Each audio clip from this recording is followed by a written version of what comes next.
মানিকগঞ্জ পৌরসভার আওতায় শহর পরিষ্কার পরিচ্ছন্ন রাখতে ৬৭ জন পরিচ্ছন্ন কর্মী রয়েছেন। এর মধ্যে ১৭ জন বিভিন্ন সরকারি অফিসে পরিচ্ছন্নতার কাজ করে। বাকি ৫০ জন শহরের বাসাবাড়ি সহ নগরের বিভিন্ন স্থানের ময়লা আবর্জনা অপসারণ করেন। সুরক্ষা ব্যবস্থা না থাকায় মাস্ক, গ্লাভস ও বুট জুতা ছাড়াই ময়লা সংগ্রহ ও পরিষ্কারের কাজ করে যাচ্ছে পরিচ্ছন্নতা কর্মীরা।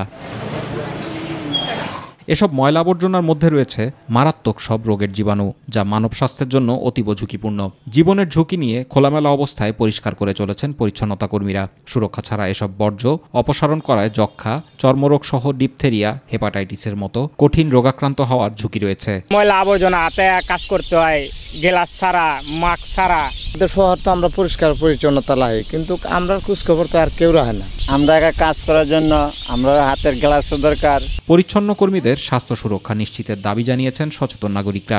নিয়মিত তাদের পরীক্ষার ব্যবস্থা করা উচিত, চিকিৎসার ব্যবস্থা করা উচিত এবং পৌরসভা উদ্যোগে এবং সরকারি উদ্যোগেও তাদের নিরাপত্তার ইস্যুগুলো দেখা উচিত। উপযুক্ত স্বাস্থ্য সুরক্ষা না থাকায় তাদের মাধ্যমে নগরবাসী ও তাদের পরিবারের সদস্যদের রোগাক্রান্ত হওয়ার ঝুঁকি রয়েছে জানিয়েছেন চিকিৎসক। তাদের আক্রান্তের মাধ্যমে তাদের পরিবার পরিজন এবং আশেপাশের যারা সামাজিকভাবে যারা বসবাস করে, যারা আমাদের পরিবার পরিজন আছে, তারাই আক্রান্ত হওয়ার সম্ভাবনা থাকবে।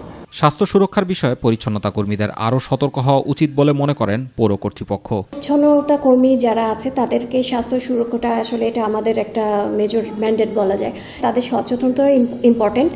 তো এই বিষয়ে আমাদের যেমন একটু আমরা গুরুত্ব আরোপ করবো, তাদেরকে একটু এগিয়ে আসতে হবে। নগরীর বর্জ্য অপসারণ কাজে নিয়োজিত পরিচ্ছন্নতা কর্মীদের স্বাস্থ্য সুরক্ষায় কর্তৃপক্ষ যথাযথ উদ্যোগ গ্রহণ করবে, এমনটাই প্রত্যাশা সকলের। জুবাইর রহমান, মাই টিভি নিউজ।